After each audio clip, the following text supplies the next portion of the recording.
ये रिकॉर्डिंग क्यों नहीं लग रहा? स्टार्ट हो गया। तो चौथे उपदेश, हरिओम जी, प्रियंका जी हरिओम, में हमने बहुत महत्वपूर्ण चीज देखी थी। क्या देखी थी? समाधि के बारे में हमने देखा था। आपको मैंने तीन बातें बताई थी।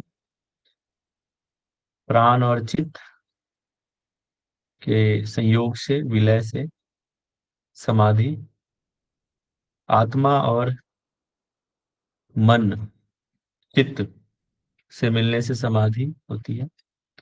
और तीसरा हमने बताया था जीवात्मा और परमात्मा के संयोग से।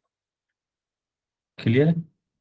ये तीन चीजें हमने बताई थी। इसके बाद हमने राजयोग का पर्यायवाची शब्द देखा था, बहुत ही महत्वपूर्ण। कोई सुना सकता है क्या क्या हमने देखा था? कुंडलिनी। राजयोगः समाधिश्च उन्मनी च मनोन्मनी अमृतत्वं लयत्वं शून्यपरं पदम् आन्मनस्कं तथा द्वैतं निरालम्बं निरञ्जनं जीवन्मुक्तिश्च सहजा तुर्या च एकवाचकाः। बहुत बढ़िया। तो ये जो इतने सारे हैं पर्यायवाची सर। शब्द हमने देखा, फिर भगवान शिव के तीन चीज हमने देखा, उनके गुण को, कि नाद, बिंदु और कला से परिपूर्ण भगवान शिव की हम आराधना करके उनकी भक्ति हम निरंजन पद को प्राप्त कर सकते हैं, राजयोग को प्राप्त कर सकते हैं। पहला ही ये श्लोक था, हमने देखा। ठीक है, तो ये मेन बातें हमने देखी। और बाकी सारे ही चीजें जो हैं अलग अलग श्लोक में अलग अलग तरीके से व्याख्या की गई है। बाकी सेम चीज कहा गया है घुमा फिरा के। आज हम देखेंगे उससे आगे। मैं स्क्रीन प्रेजेंट कर रहा हूँ, आप मुझे बताएंगे स्क्रीन प्रेजेंट हो रहा है क्या? मैं ये मान के चलता हूँ आपको, आप अभी तक जो भी पढ़ा है वो क्लियर होगा।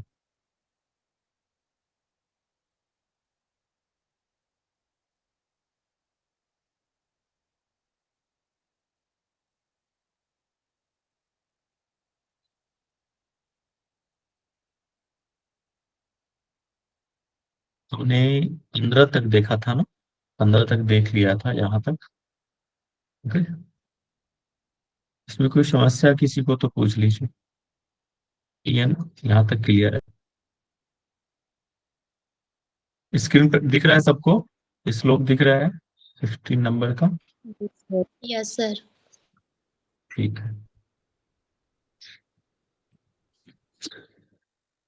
सॉरी। देखते हैं आज कितना हम खींच पाते हैं।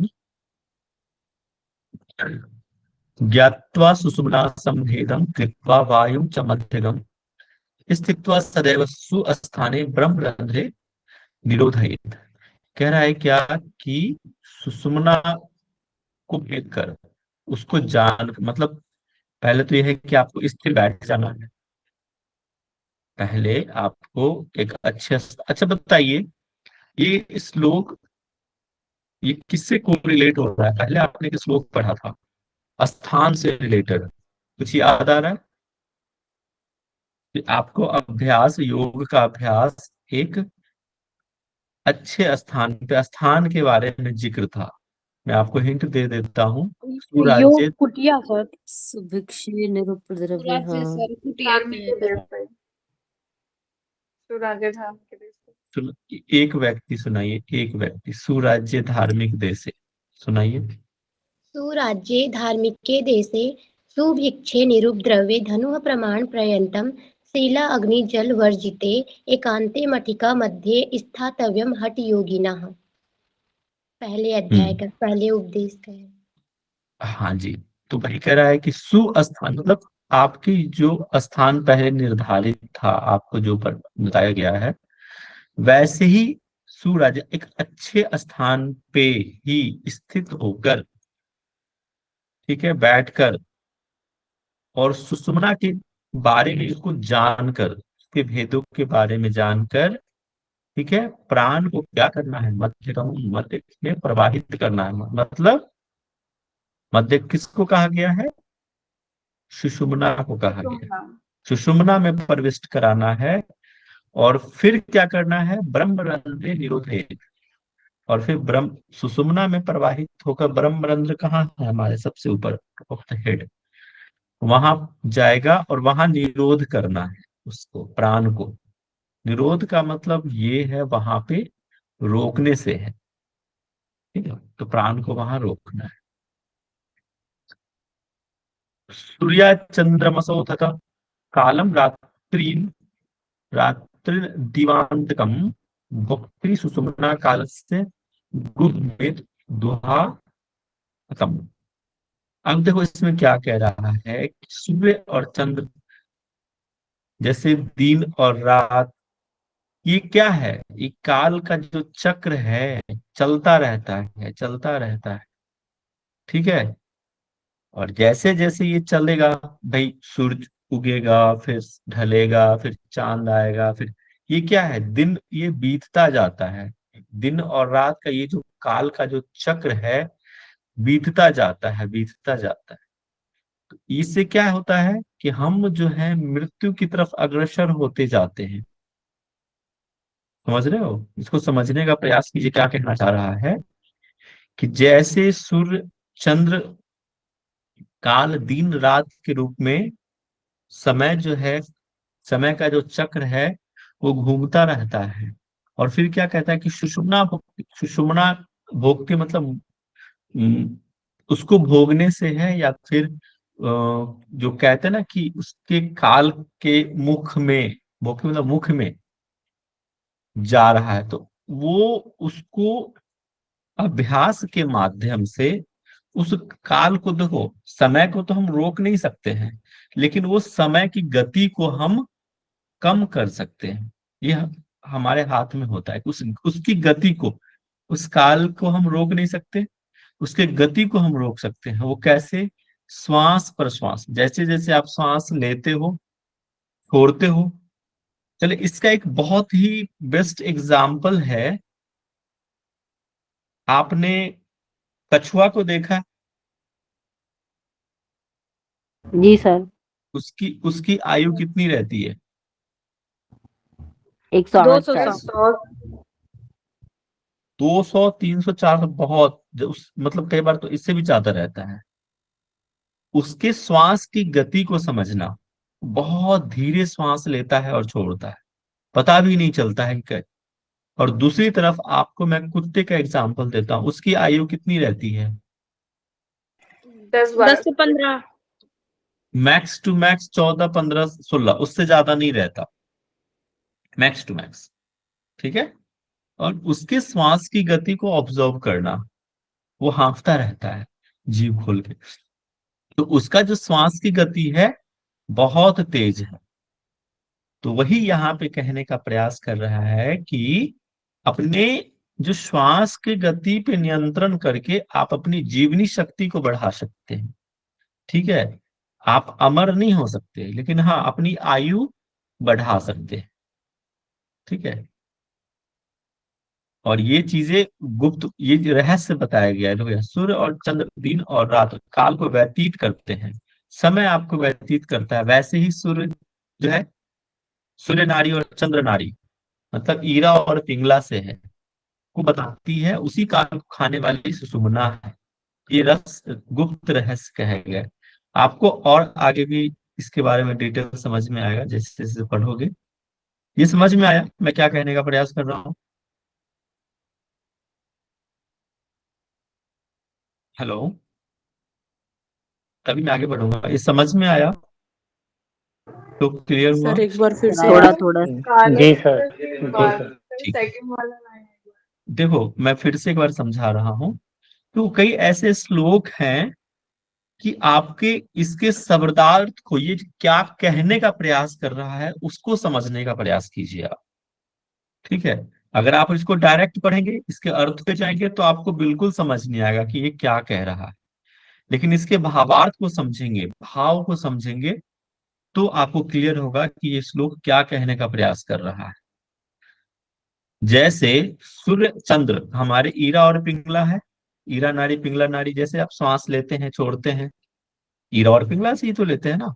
वैसे दिन और रात, ये जो काल है, सूर्य और चंद्र, ये जो काल का जो चक्र है, जैसे जैसे श्वास आप लेते हो, इनहेल एक्सेल, वैसे ही ये हमारा दिन और रात, सूर्य और चंद्र, ये काल घटक घट रहा है। आप श्वास ले लिया, छोड़ दिया, ठीक है।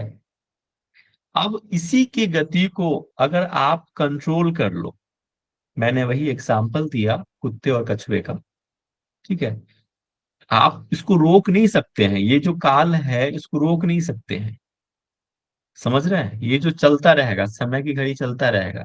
लेकिन ये योग एक ऐसी विधि है, ये एक ऐसा मतलब साइंस है कि आप इसके काल की गति को खत्म ना करके उसको धीमा कर सकते हैं, ठीक है। ये जो कह रहा है ना कि जो उसके काल में जा रहा है, सुषुम्ना काल में जा रहा है, वो ना जाकर आप इसको होल्ड थोड़े से समय के लिए धीमा कर सकते हो और अपनी जीवनी शक्ति को बढ़ा सकते हो, आयु को बढ़ा सकते हो, ठीक है।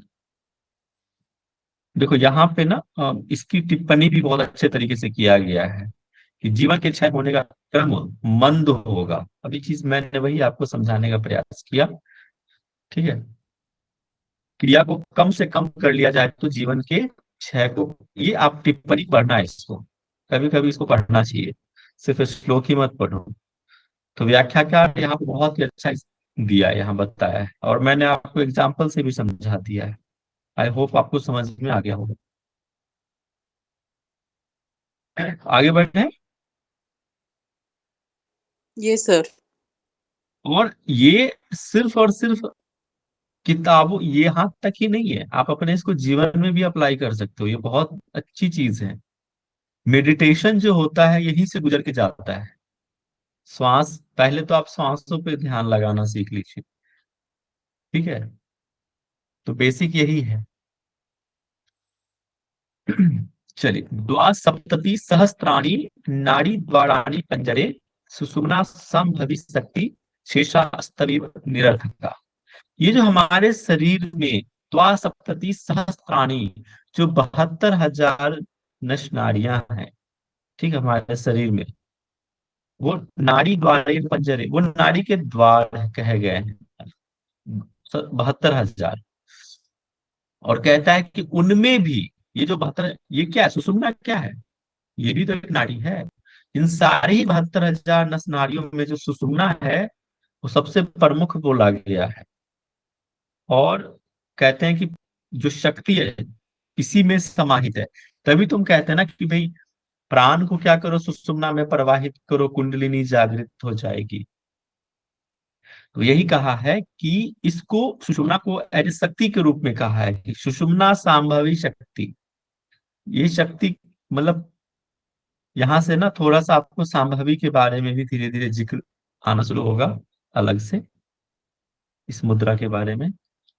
कह रहा है कि सांभवी जो है इसको शक्ति के रूप में देखा है यहाँ पे, कि ये सबसे प्रमुख है, ठीक है। उनमें परमात्मा की मुख्य शक्ति सुषुम्ना है, और बाकी जो शेष जो है शेषास्त्र, वो बाकी जो नाड़ियां हैं वो निरर्थक बोला है, ठीक है। देखो यहाँ श्लोक में जैसा है आप उसको उसी तरह से यहाँ पे इसको समझ लेना कि मुख्य नाड़ी जो है सुषुम्ना को कहा है और बाकी को उतना महत्व नहीं दिया है। ऑब्वियसली इसलिए नहीं महत्व दिया है क्योंकि आप देख लो, हमेरा जो साधक का जो सिर्फ और सिर्फ कार्य क्या हो रहा है कि वायु में किसी तरह से सुषुम्ना में प्रवाहित कर दे, सुषुम्ना में प्रवाहित करना, ये मुख्य मोटो था। इससे क्या होगा, कुंडलिनी का जागरण में हेल्प होगा, इसीलिए महत्व हो रहा है इसको। हीरा पिंगला को उतना महत्व नहीं दिया है क्योंकि हम उसमें प्राण को निष्क्रिय करते हैं, उसमें तो हम प्राण को फ्लो नहीं कराते। हमारा फ्लो क्या है, हीरा पिंगला में प्राण वायु का निष्क्रिय करके और सुषुम्ना में प्राण को ले जाना, ठीक है। इसीलिए सबसे महत्वपूर्ण सुषुम्ना को बताया है। वायु परिचितो यस्मात् अग्निना सह कुंडली, इसको तोड़ के पढ़ोगे ना, तस यस्मात् अग्नि, अग्नि यहाँ पे वर्ड आया है, बोधित्वा सुषुम्नायाम प्रविशयेत निरोध। कह रहा है कि जब वायु, यहाँ पे कह रहा है कि वायु को अग्नि और कुंडली, जब वायु, यहाँ पे प्राण से समझना, वायु का मतलब है प्राण। जब प्राण जो है परिचितो, परिचित यहाँ पे आप समझ लोगे, 1 मिनट, 137,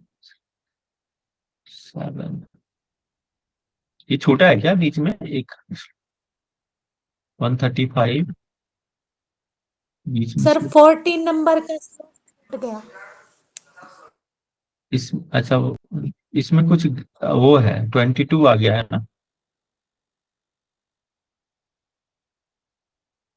ठीक है, चलो कोई नहीं, हम देख लेंगे।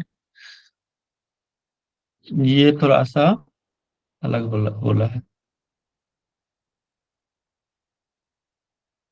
देखो ये जो प्राण है, उसको अग्नि और कुंडली एक साथ जगाने की बात हो रही है। मतलब जठराग्नि और कुंडली एक साथ जगते हैं। मतलब जठराग्नि तो जगती नहीं है, मतलब वो क्या होगा, जठराग्नि तेज हो जाएगा, ठीक है, और कुंडली एक साथ होते हैं जब वायु का प्रवाह सुषुम्ना की तरफ होता है तब, ठीक है, ये समझिए इस तरह से। बोध बोध हित्वा सुषुम्नायाम प्रवेश विरोध है। और फिर कह रहा है कि सुषुम्ना के अंदर उसके गति का, मतलब प्राण की गति का निरोध करना है। इसको मैं फिर से समझा रहा हूँ, समझिए।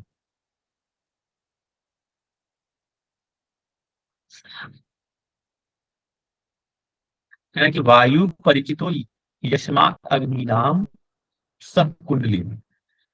वायु मतलब प्राण जो है, जब सुषुम्ना की तरफ प्रवाहित होगा तब क्या होगा, जठराग्नि और कुंडली एक साथ जो है प्रज्वलित, मतलब कुंडलिनी का जागरण होगा और जठराग्नि तेज होगा। और फिर बोधयित्वा सुषुम्नायाम प्रवेश, और सुषुम्ना में जब ये जाएगा तो प्राण वायु को क्या करना है, निरोध करना है।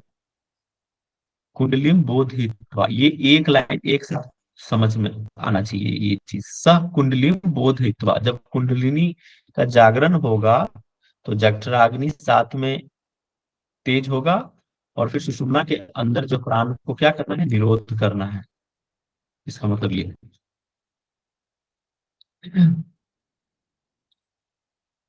22, ये थोड़ा आगे पीछे है। सर आपने लास्ट लाइन क्या बोली, एक बार फिर से बता दीजिए। जठराग्नि प्रदीप्त होगी। जठराग्नि तो तेज होता है, प्रदीप्त होता है, और कुंडलिनी जागृत होता है।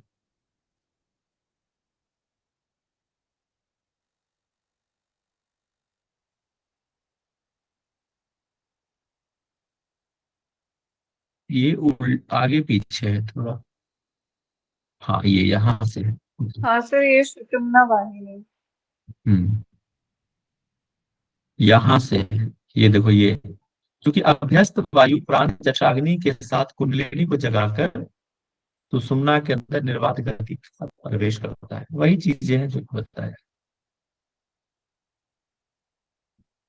तो सुषुम्ना, सर इसका मतलब ये हुआ कि हम्म, कुंडलिनी का जागरण होगा, उसके बाद फिर सुषुम्ना के अंदर निरोध करना होगा।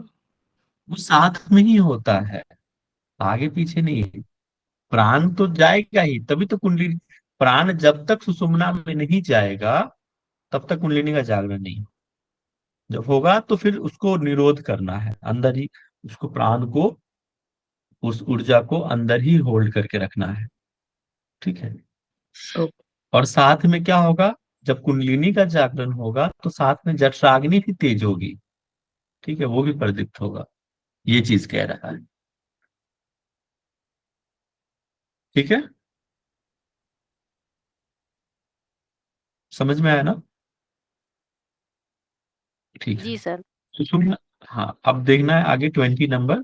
सुषुम्ना वाहिनी सर प्राणी ये सिद्धयेत।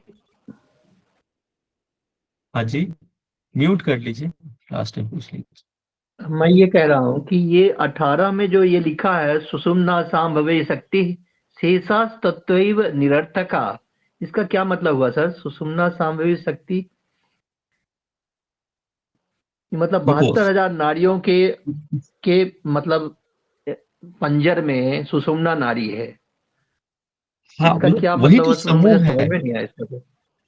कह रहा है कि द्वासप्तति सहस्त्राणी नाड़ी द्वाराणी पंजरे। ठीक है, जी सुषुम्ना सर, सांभवी ये ठीक है। शक्ति। हाँ, हाँ, शेषा अस्तति शेषा अस्तवेव निरर्थका। शेषा स्वेय निरर्थका, मतलब हम्म। बाकी सब केवल सुषुम्ना और सांभवी शक्ति इंपॉर्टेंट है, बाकी सब निरर्थक है। बाकी जो शेष अन्य जो नस नाड़ियां हैं उसको निरर्थक बोला है। सुषुम्ना को जी, एज शक्ति के रूप में यहाँ पे कहा है। मुख्य शक्ति सुषुम्ना है। ठीक है, अच्छा अच्छा, ये चीजें मतलब कही है। सुषुम्ना की ये जो इंपॉर्टेंस को दिखा बहत्तर रहा है हजार ये। समझ गया सर, ये जो समझ गया। समझ में है ना, ये जो जी शरीर सर। के अंदर क्या है, ये 72,000 नस नाड़ियों का जाल है शरीर के जी जी। अंतर्गत अंदर।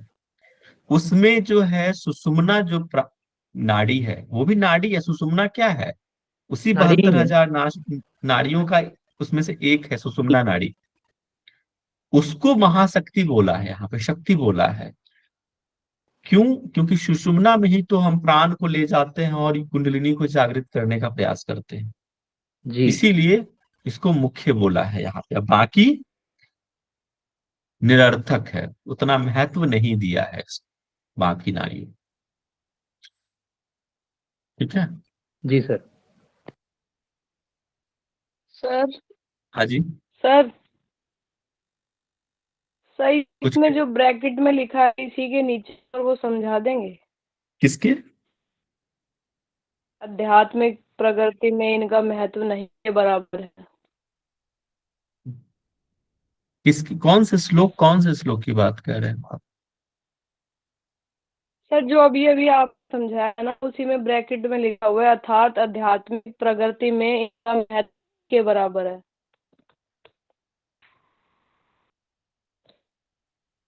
सर 18वें सूत्र श्लोक का ही पूछ रहे हैं ये। 18वें का ही पूछ रहे हैं।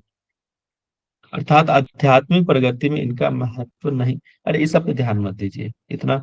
ये आध्यात्मिक प्रगति में इनका महत्व नहीं के बराबर है, मतलब इसका कुछ विशेष महत्व नहीं है। आप हाँ, बाकी नारियों का विशेष महत्व नहीं है, हाँ, केवल सुषुम्ना नारी का महत्व है। सुषुम्ना जी के सर। बारे में कहा, बाकी नारियों के बारे में कहा है। सही कह रहे हैं। बाकी नारियों के बारे में कह रहा है कि ये आध्यात्मिक प्रगति में हेल्प नहीं करता है बाकी जो है, इसलिए इसको निरर्थक बोला है। दैट्स वाई यहाँ पे लिखा है कि शेष सभी निरर्थक है। ठीक है, उसके लिए प्रयुक्त हुआ करता है। आध्यात्मिक प्रगति में इसका महत्व नहीं के बराबर है, इसीलिए वो आया है, इसलिए उसको निरर्थक बोला है। ठीक है, समझ में आया? ओके। जी क्लियर है सर। ना? ठीक है। सुषुम्ना यस सर। वाहिनी प्राणे सिद्धयेत तयेव मनोन्मणि। देखो ये आ गया यहाँ पे पर्यायवाची। अन्यथा स्त्र अभ्यासा, अन्यथा अन्यथा तु इत्र अभ्यासा प्रयासा ये योगी नाम। कह रहा है इसमें कि जब सुषुम्ना में प्राण चलने लग जाता है, सुषुम्ना में प्राण जब प्रवाहित होने लग जाता है, क्या आप कौन सी सिद्धि आपको प्राप्त होगी? मनोन्मणि, मतलब राजयोग की प्राप्ति होगी आप। ठीक है, राजयोग का ही था यहाँ पे ये पर्यायवाची। मनोन्मणि अवस्था को प्राप्त करता है। अन्यथा, और बाकी के जो अभ्यास हैं, ठीक है, वो सिर्फ क्या है, प्रयास रह गया, मतलब श्रम कारक ही है। बाकी को उतना, वही चीज यहाँ, बाकी को उतना महत्व नहीं दिया है।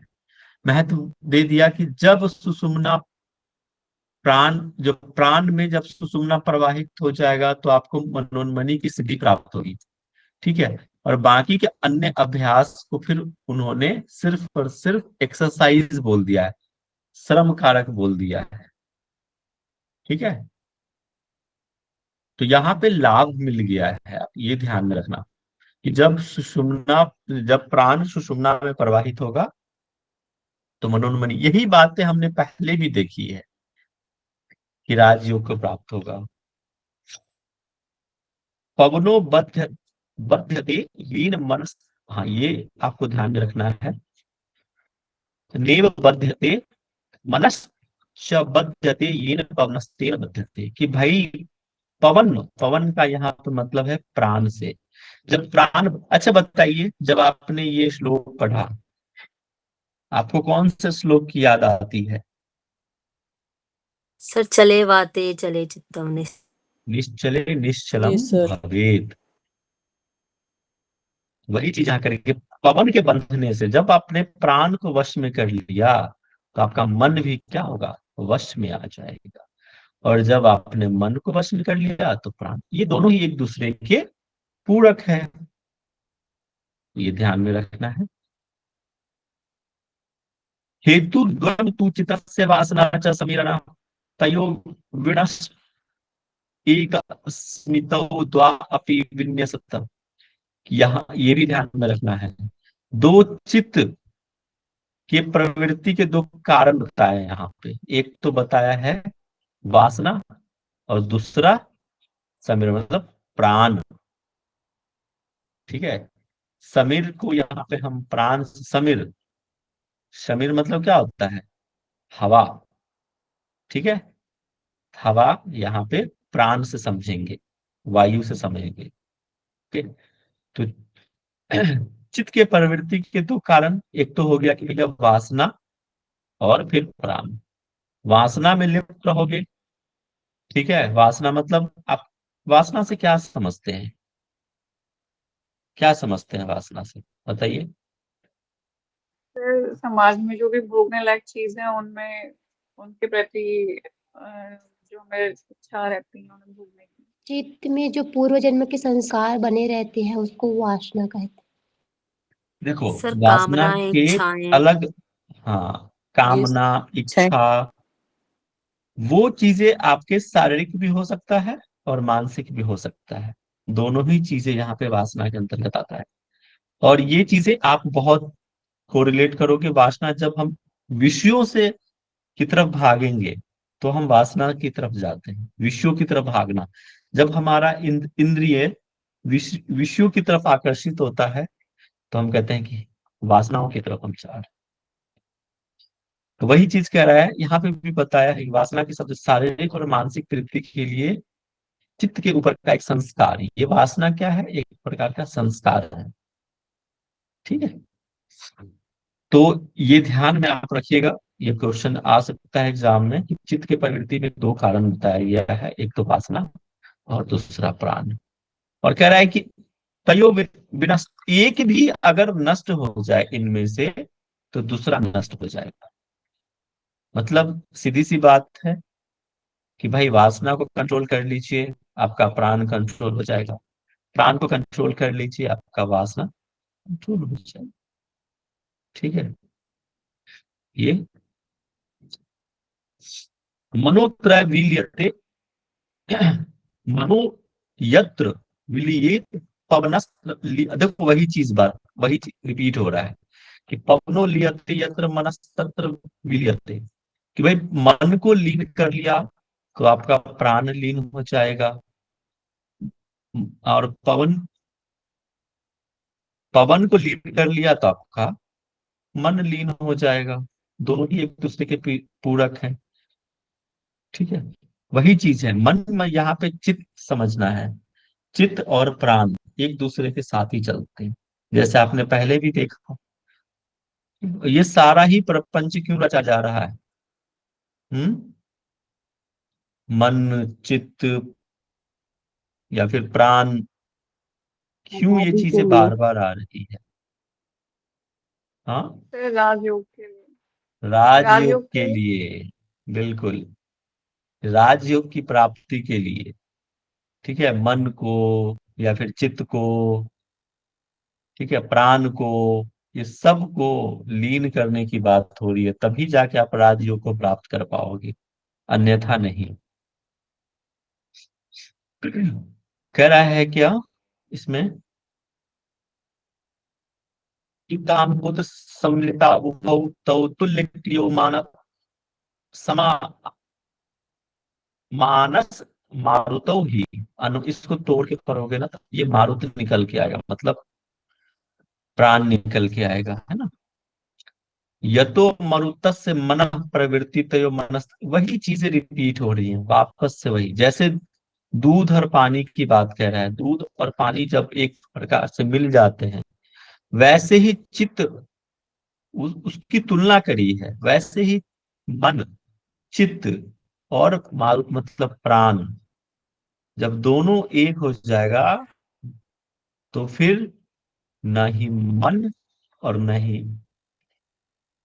या प्राण, न ही चित्त किसी भी चीज में, किसी भी चीज के प्रवृत्ति में नहीं रहेगा, ना मन की प्रवृत्ति होगी और ना ही चित्त की प्रवृत्ति होगी। ये प्रवृत्ति से क्या समझते हो आप बताओ, क्या कहने का मतलब है यहाँ पे कि मन की प्रवृत्ति नहीं होना, फिर चित्त, वही चित्त की प्रवृत्ति नहीं होना। सर स्वभाव ना लग बताइए। स्वभाव से बोल सकते हैं। बताइए सर जो और थोड़ा सा। हमें सर मल जो कहेंगे हम, जो क्या वो गंदा कर देता है। सर जो प्राण को मल मतलब गंदा कर देता है, यानी कि जैसे कि जो वासना वगैरह चीजें हैं, जैसे वो उन्हें खराब कर देती हैं। प्रवृत्ति होना, देखो वही कह रहा है ना कि जब प्राण इसी की प्रवृत्ति होगी वही मन की प्रवृत्ति होगी। स्वभाव बोल सकते हैं, स्वभाव सर जैसे प्राण चलता है बोलते ना, हैं। उसी प्रकार से मन भी चलता है, कॉन्शस रहता है। ये जहां तक मैं बिल्कुल, समझा हूँ, ठीक है, ये ये कॉन्शसनेस से है हमारे। हाँ जी, हाँ जी, वही चीज कह रहा है कि जब प्राण किसी भी, अब जैसे आपको बड़ा सिंपल लैंग्वेज में समझाने का प्रयास करता हूँ। हम्म, किसी चीज की प्रवृत्ति होना, अब जैसे अ, स्वभाव कोई कह रहा था कि भाई आपकी प्रवृत्ति क्या है, आपका स्वभाव क्या है ना। कहते कि भाई मेरा जैसी प्रवृत्ति है वैसे प्रवृत्ति तो आपकी भी है, मतलब जैसा मेरा स्वभाव है वैसा स्वभाव तो आपका है। जैसा मैं कर रहा हूं कोई कार्य, आप भी वही कार्य कर रहे हैं।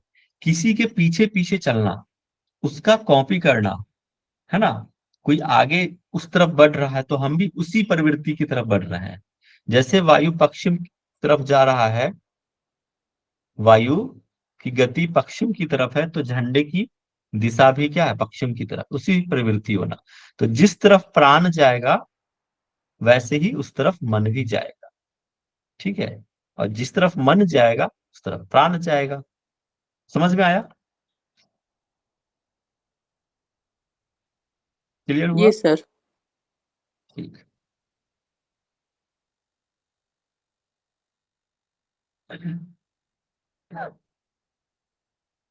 तत्रेक नासाद परस्य नासः, एक प्रवृत्ति पर प्रवृत्ति वही चीजें आ रही है। अध अस्त योगश्चंद्र योगश्च इंद्रिय वर्गवृत्ति प्रथवस्त योगो मोक्ष पदस्य सिद्धि। अब देखो इसको समझिएगा, भाई एक के भी नाश हो जाने से यहाँ पे किसकी बात हो रही है, चित्त, मन मन और प्राण। या प्राण की बात हो रही है। बिल्कुल, मन और प्राण या फिर चित्त या प्राण की बात हो रही है कि उसमें से एक भी नष्ट हो जाए तो दूसरा नष्ट हो जाएगा, ठीक है।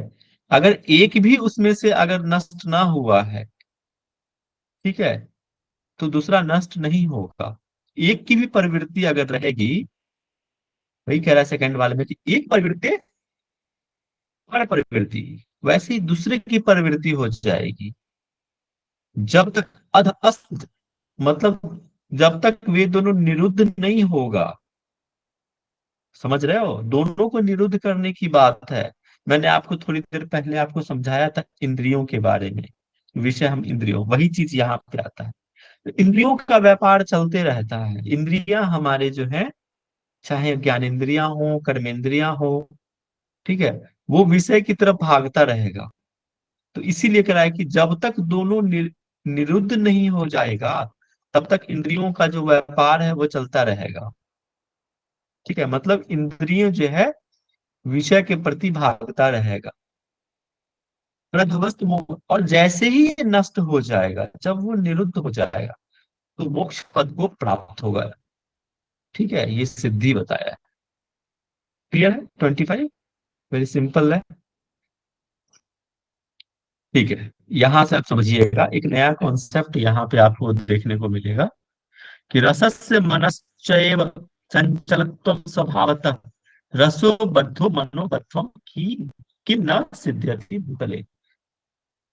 रसस, यहाँ पे ना एक चीज वर्ड आया है, आपने थर्मामीटर देखा है? नहीं देखा है? बुखार लगता है ना, यस सर। यस सर, देखा। थर्मामीटर के अंदर क्या रहता है? मरकरी, मरकरी रहता है ना, मरकरी पारा। पारा रहता है। और वो क्या रहता है? टेम्परेचर सेंसिटिव रहता है, वो रहता है ना। जैसे भी आपकी बॉडी का टेम्परेचर फ्लक्चुएट होता है, तो क्या होता है? पारा तुरंत मूव करता है विद इन फ्रैक्शन। समझ रहे हो आप? जैसे ही आप लगाते हो, टेम्परेचर आपकी बॉडी का चेंज होता है, आपके पारा में जो मार्क रहता है वो चेंज होना शुरू हो जाता है। मतलब क्या समझते हो आप? स्वभाव से वो चंचल है। वही से ही यहाँ पे कह रहा है कि रसस्य मनस्सेव चंचल, ये दोनों ही स्वभाव के चंचलता है। यहाँ पे हम आगे पढ़ेंगे, कई प्रकार के पारद होते हैं, 3 प्रकार के देखेंगे। तो रस मतलब पारा और मन दोनों ही स्वभाव से क्या है? चंचल है। अगर हम उसको कंट्रोल कर लिए, जब स्थिर हो जाएगा, बंध जाएगा पारा या मन, ठीक है, दोनों, तो कोई ऐसा चीज नहीं है इस भूतल पे जो सिद्ध नहीं किया जा सकता। याद रखना है ये चीजें, है ना? समझ में आया? आगे देखते हैं। यहाँ पे सर रसस से एक बार और बता दीजिए। रस सर नहीं रस आया। रसस से यहाँ पे पारा को कहा है मरकरी, मरकरी। तो जो और थर्मामीटर दोनों में ही रहता है।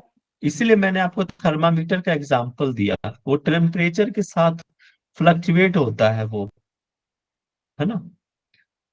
तो जैसे पारा का टेम्परेचर बदलते रहता है, स्वभाव से चंचल रहता है, वैसे ही मन का है, वही दोनों ही बताया कि चंचल है। और जब दोनों ही बन जाए, तो इस भूतल पे, ये भूलोक पे कुछ भी ऐसा नहीं रह जाता जो सिद्ध नहीं होता है। ठीक है, सारे ही चीज हाँ सिद्ध सर, हो यहाँ जाते पे ना कंट्रोल करने की बात कही गई है बस, मन और हैं। हाँ, प्राण को। कंट्रोल, हाँ, इसको कर लिया कंट्रोल करने तो की, दुनिया की सारी सिद्धियां प्राप्त हो सकती है। बिल्कुल यही बिल्कुल नटसेल वही में चीज। मैंने भी निष्कर्ष निकाला है। देखिए आप, ये क्या है, मैं आपको बताऊं, ये जो एनर्जी है, प्राण हो, मन, ये सब जो हमारे अंदर जो फ्लो, ये एनर्जी, एनर्जी को हम खत्म नहीं कर सकते हैं, उसको हम डायरेक्शन दे सकते हैं। वैसे ही यहाँ पे है, आप उसको खत्म नहीं कर सकते, बिल्कुल निरोध का। आपको मैं देखो, पतंजलि योग सूत्र का बहुत लोग गलत तरीके से डेफिनेशन है, कौन से श्लोक का? योगस्य चित्तवृत्ति निरोध। ठीक है, पढ़ा है ना योगस्य चित्तवृत्ति निरोध? सबने पढ़ा होगा। यस हम लोग सर। क्या कहते यस हैं सर। उसको? चित्त की वृत्तियों का निरोध कर देना। निरोध का मतलब ये नहीं कि खत्म कर देना, समझ रहे हो? कोई भी जो एनर्जी है वो खत्म नहीं होता, नहीं। हाँ, हम एक डायरेक्शन देते हैं, ये लॉ है, साइंस है। समझ रहे हो कि नहीं आप? हम कहते हैं कि नहीं, चित्त की वृत्तियों को निरोध कर दीजिए, मतलब खत्म कर दीजिए। भाई खत्म नहीं होता, एक हम प्रॉपर डायरेक्शन देने की बात हो रही है वहां पे। समझ रहे हो? जी सर। हेलो। Yes sir. तो वही वही चीज है, यहाँ पे एक चैनल बनाना है, पतंजलि योग सूत्र में भी वही चीजें बात समझाने का प्रयास है। बहुत लोग उसको गलत तरीके से एक्सप्लेन करते हैं। ठीक है, तो जो भी एनर्जी हमारे हैं उसको चैनलाइज करना है हमारे अंदर, जो भी, तभी तो कुल शक्तियों का जागरण जो हो रहा है, वो हम जो भी हमारे अंदर एनर्जी है उसको बस चैनलाइज करना है, बस दैट्स इट। क्लियर है? देखो इस पे बहुत डिटेल नहीं जाऊंगा मैं अभी। ओके, क्लियर है? यहाँ पे समझ में आ गया? Yes sir. Yes sir. ठीक है, आप लास्ट में डिस्कस कर सकते हो, अगर आपको और भी कुछ जानकारी चाहिए तो लास्ट में पूछ लीजिए। मूर्छितो हरते व्याधि मृत्यु, नहीं कुछ छूट गया है, छूटा है क्या? नहीं, ओके ओके, ठीक है। हाँ, मूर्छितो हरते व्याधि मृत्यु जीवयति स्वयं बद्धखे चरताम तेरसो वायुश्च पार्वती। देखो यहाँ क्या कह रहा है कि पहले तो आपको याद रखना, यहाँ पे ना तीन प्रकार के पारे के बारे में बात करी है। एक तो मूर्छित पारा है। जो मूर्छित पारा है, यहाँ पे गंध शोधित के बारे में जानते हैं। तो कह रहा है कि देखो ये चीज है ना, देखो यहाँ पे आया वायुश्च पार्वती, ये कौन कह रहा है? किसको कह रहा है? ये जो उपदेश हो रही है हठ विद्या का उपदेश, बताइए कौन किसको कह रहा है? आदिनाथ भगवान शिव पार्वती जी को समझा रहे हैं। समझा रहे हैं, वही बात यहाँ आ रही है, यहाँ आया है। देखो यहाँ पे थोड़ा सा मैं आपको जानकारी दूं इसके बारे में।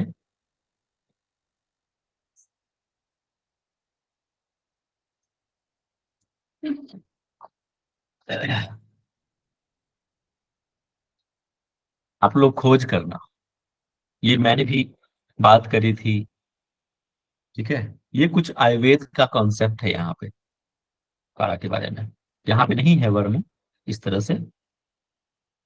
सर ये जो शोधित गंधक तो आती है ना उसमें। आयुर्वेद में, मैं आपको बता रहा हूँ, ये जो चीजें है ना एक्चुअली रियल क्या है।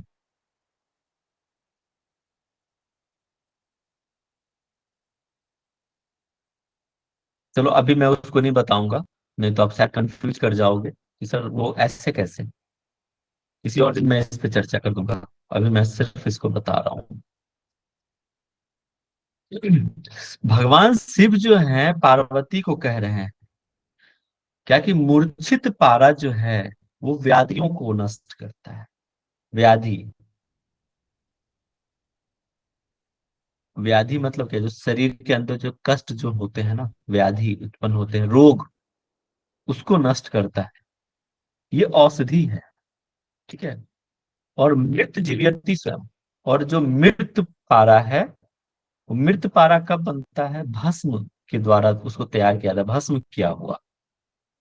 ठीक है, ये मूर्छित है, ये मृत है, वो क्या करता है? जीवन देने का काम करता है, जीवनी शक्ति को देता है।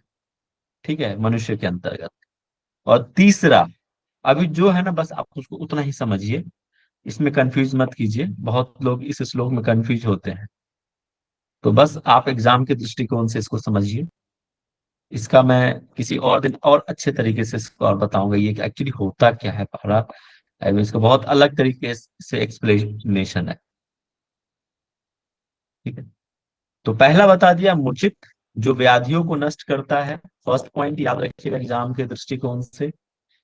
मृत पारा जो जीवनी शक्ति देता है, सेकंड पॉइंट।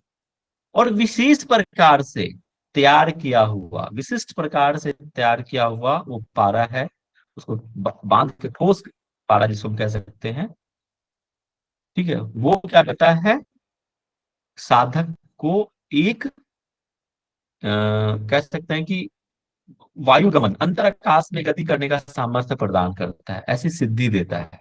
खे चरताम, खे का मतलब होता है आकाश, चरता मतलब गमन करना, तो आकाश गमन की शक्ति देता है। ठीक है, ये तीन बातें आप ध्यान रखिएगा। मिलान करने में आ सकता है। इससे पहले भी मैंने बताया था 3 पॉइंट्स मिलान करने वाले, और यहाँ भी बता रहा हूँ, दोनों को मिक्स करके पूछा जा सकता है, बहुत पॉसिबिलिटी है। मैं फिर से एक बार रिवाइज कर रहा हूँ इसको। मूर्छित पारा जो व्याधियों को नाश करता है, ठीक है, गंध शोधित। फिर मृत पारा, ठीक है, जो विशेष भस्म किया हुआ पारा है, भस्म, वो क्या करता है, जीवनी शक्ति प्रदान करता है मनुष्य के शरीर के अंदर। तीसरा है विशिष्ट प्रकार से तैयार किया हुआ, उसको बांध करके ठोस पारा, वो क्या करता है, सर आराम से थोड़ी, आराम से, क्या थोड़ा सा धीरे बोलिए ना सर, बहुत समझ धीरे में नहीं तो आया। बता रहा हूँ मैं, नहीं समझ में आया। नहीं, ये 3 पॉइंट जल्दी से समझ में नहीं आए, मैं राइट डाउन नहीं कर पाई। पापा से बोल दीजिए। आप तो लो, फिर ठीक है, मैं तो इतना धीरे बोलता हूँ, इतना धीरे पढ़ाता हूँ। चलो ठीक है। देखो 3 बातें हैं इस श्लोक में जो आपको परीक्षा के दृष्टिकोण से याद करनी है। पहला है मूर्छित पारा। 3 प्रकार के पारा के बारे में यहाँ पे भगवान शिव जो है पार्वती को बता रहे हैं कि जो मूर्छित पारा है, गंध शोधित पारा है, क्षीण किया हुआ पारा है, वो व्याधियों को नष्ट करता है। यहाँ देख लीजिए, देखो आप स्क्रीनशॉट, अगर आप नहीं लिख पाते हैं स्क्रीनशॉट लेके रख लो, ठीक है। व्याधियों को नष्ट करता है।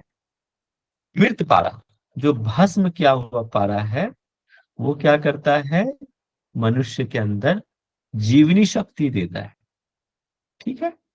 और तीसरा है विशिष्ट प्रकार से तैयार करके बांधा हुआ ठोस पारा, वो क्या करता है, साधक के अंदर अंतर आकाश या आकाश गमन करने की सामर्थ्य प्रदान करता है। ओके, ये 3 बातें आप याद रखिएगा, मिलान में पूछ सकता है। मन अब समझ में आ गया ना, ये ठीक था स्पीड। मन जी सर। स्थैर्य, मन स्थैर्य स्थिरो वायु स्थिरो बिंदु स्थिर बिंदु स्थैर्यात् सदा सत्वम पिंड स्थैर्य प्रजायते।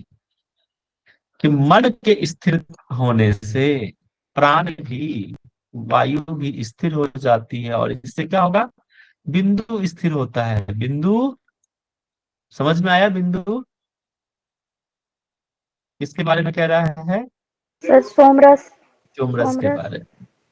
वो भी स्थिर होता है, और कहाँ से आता है ये बिंदु का स्राव, कहाँ से होता है, आज्ञा चक्र, ब्रह्मरंध्र। हाँ, ब्रह्मरंध्र से। आज्ञा चक्र से, ठीक है, चंद्रमंडल। चंद्रमंडल से, सोम मंडल से, ओके। और बिंदु के स्थिरता होने से बिंदु स्थैर्य सदा सत्वम पिंड स्थैर्य प्रजायते।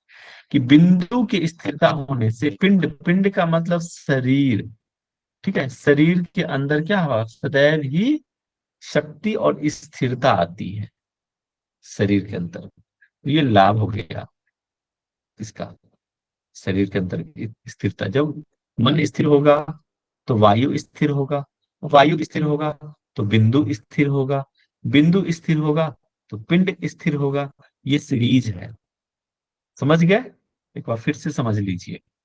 मन के स्थिर होने से प्राण स्थिर, प्राण के स्थिर होने से बिंदु स्थिर, बिंदु के स्थिर होने से पिंड स्थिर, मतलब शरीर स्थिर। इस सीरीज में आप याद रखिएगा। इंद्रियाणाम मनोनाथो मन, मनोनाथस्तु मारुत, मारुत से लयो नाथ स लयो नाथ आश्रित। अब देखो ये इंपोर्टेंट, ये भी है वेरी वेरी इंपोर्टेंट, कि इंद्रियों के स्वामी, इंद्रिया नाम मन, इंद्रियों के स्वामी कौन है, मन है। मन नाथ का नाथ का मतलब क्या होता है, स्वामी, ठीक है। नाथ का जो अर्थ होता है वो स्वामी होता है। इंद्रियों के स्वामी मन, मन का स्वामी वायु, प्राण, और प्राण का किस पे आश्रित है? लय नहीं, मारुत मतलब प्राण का जो स्वामी है वो लय, और लय किस पे आश्रित है? नाद पे आश्रित है। ये याद रखिएगा, फिर से समझिए, फिर रिपीट करा रहा हूं मैं। इंद्रियों का स्वामी मन, मन का स्वामी मारुत वायु प्राण, और मारुत का स्वामी लय, और लय किस पे आश्रित? नाद पे आश्रित। याद रखना है। तो 30 नंबर है। तो अयम वास्तु मोक्षाख्यो मा अस्तु वापि मतांतरे मन प्राणलये कश्चिदानंद।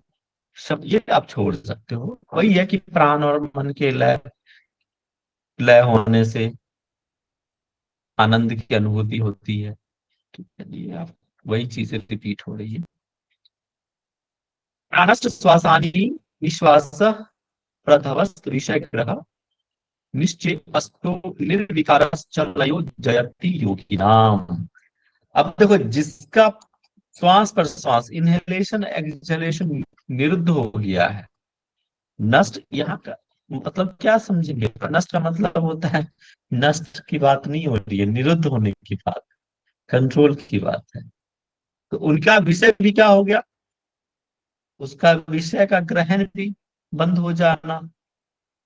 श्वास प्रश्वास का निरोध होते ही विषयों का ग्रहण भी बंद हो जाता है, नष्ट हो जाता है। और ऐसे चेष्टा रहित, निश्चेष्टा मतलब चेष्टा रहित, निर्विकार मतलब विकार रहित साधक को लय की प्राप्ति होती है। उच्छिन्न सर्व संकल्पो निशेषास्य चेष्टित स्वावयगम्यो लय को अपि चायत बात, कि जिनके सभी संकल्प नष्ट हो गए हैं, सभी प्रकार के चेष्टाएं समाप्त, इच्छाएं समाप्त हो चुकी हैं, ऐसे साधकों में अपूर्ण लय की उत्पत्ति होती है। ठीक है, और इसको सिर्फ और सिर्फ अनुभव किया जा सकता है, वाग गोचर मतलब वर्णन नहीं किया जा सकता। ठीक है, इसको अनुभव किया जा सकता है। 33 नंबर, यत्र दृष्टि लय अस्त्र भूतेन्द्रिया सनातनी सा शक्ति जीवभूता नाम द्वे अलक्ष्य लयम गते।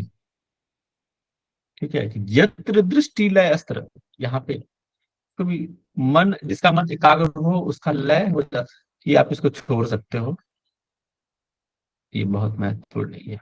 34 नंबर, लयो लय इति प्राहु की दृशम लय लक्षणम अपूर्ण वासनो, ये इसको भी आप छोड़ सकते हो। वो लक्षण बता रहा है कि मतलब लय का क्या लक्षण है। तो वासनाएं जो है, पहले तो विषय की स्मृति हो जाएगी, और वासनाओं का सदा ही क्या हो जाएगा? अभाव हो जाएगा। ये लय के लक्षण आप याद कर लीजिएगा कि लय के लक्षण क्या होता है। तो एक आप याद कर लीजिएगा कि विषय की विस्मृति हो जाना, और दूसरा वासनाओं का अभाव हो जाना। ये 2 पॉइंट्स आप याद रखिएगा। ठीक है, लय के लक्षण है ये। 35, वेद शास्त्र पुराणानी सामान्य गणिका एवं एक सामग्री मुद्रा गुप्ता कुल बनी। अब देखो यहाँ पे ना कह रहा है कि जो वेद शास्त्र और पुराण, उनको एक बताया है सामान्य गणिका की तुलना में। आपको पता है सामान्य गणिका किसको कहते हैं?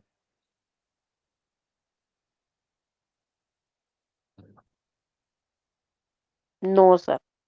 एनीवन ग्रुप में?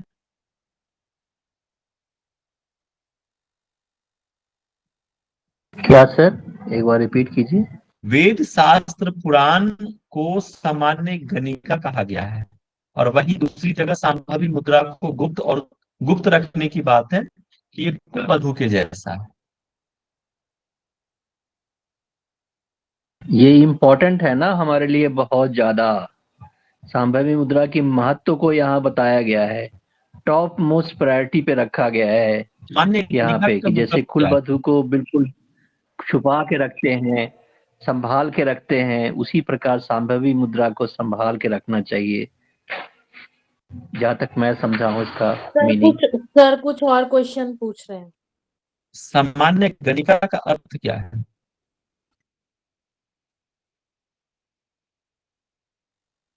तो नॉर्मल जो आपका जो होता है ना, किसी भी राज दरबार में जो गणिका सेविकाएं होती है, उनकी तरह बताया गया है, हाँ, बहुत जबकि ये क्लोज। कुल वधु की तरह, रानी की तरह बताया गया है, यस, टॉप मोस्ट प्रायोरिटी दिया गया, वैल्यू दिया गया इसको। बहुत क्लोज है। यही मैं कहना चाहता हूँ। बिल्कुल बिल्कुल, देखो भाई सही है। जैसे आप सामान्य गणिका, जो यूं समझिए कि कहीं मैंने इसके बारे में पढ़ा था, इसलिए मैंने पूछ लिया आप लोगों से। गणिका मतलब ये, परिचारिका। हाँ, ये जो वेश्याएं के रूप में समझते हैं इसको, मतलब उसका उतना महत्व नहीं है। मतलब वो यूं समझ लें कि मैंने अभी कहा ना, जो वेश्याएं हैं उनके लिए कहा गया है सामान्य गणिका। और वही संभावी को दूसरी तरफ कुल वधु के रूप में बोला है, जिसको हम बहुत संभाल के रखते हैं, गुप्त रखते हैं। जैसे अभी जैसे कहा आपने, जो राज दरबार में बहुत, चाहे वो नर्तकी हो जाए या फिर इस तरह से है, जो भी, आप समझिए मैं क्या कहने का प्रयास कर रहा हूँ। ठीक है, तो यहाँ पे संभावी को बोला है कुल वधु के समान। ये बहुत महत्वपूर्ण है, एग्जाम में एक दो बार देखने को मिल गया है। संभावी मुद्रा को कुल वधु के समान बोला गया है, और इसलिए तो गुप्त रखा गया है। ठीक है, इससे पहले भी एक जगह कुल वधु आया है, आया है।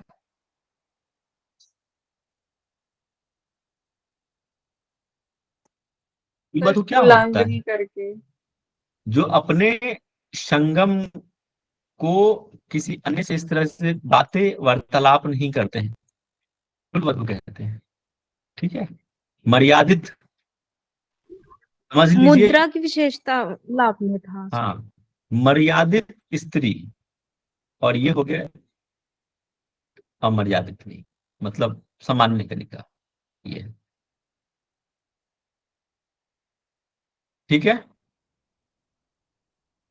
अब यहां से ना सांभरी मुद्राओं के बारे में हम देखेंगे। टाइम हो गया क्या? 9 से आगे पढ़ाऊं या फिर स्किप करूं, देखूं कितने। पढ़ा सर दीजिए सर। बस पढ़ा दूं? सर बस भी। पढ़ा देना।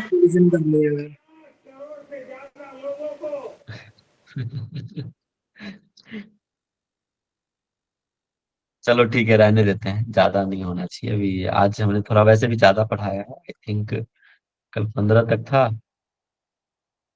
और आज ज्यादा लिया है। कितने तक? 35 तक हुआ है ना, 20 स्लोस के लिए। कोई नहीं, हो जाएगा। इसमें देखो अभी ज्यादा महत्वपूर्ण नहीं है, बहुत सारी चीजें मैं उसको स्किप करा दूंगा, जो इम्पोर्टेंट नहीं है ना उसको छोड़ते चलेंगे। ठीक है, जो यस सर। महत्वपूर्ण है उसको ध्यान रखिएगा बस। क्योंकि तीन हमने बहुत डिटेल में पढ़ा है, तीन जो उपदेश हैं, पूरे डिटेल सारे ही श्लोक पढ़ा है। इसमें सारे ही महत्वपूर्ण नहीं है, कुछ कुछ छोड़ा जा सकता है, तो हम लोग स्किप कर देंगे उसको। ठीक है, आप लोग पढ़ के आइए इसको, और मैं क्वेश्चन आंसर कल कर लेता हूँ। ओके। जी सर।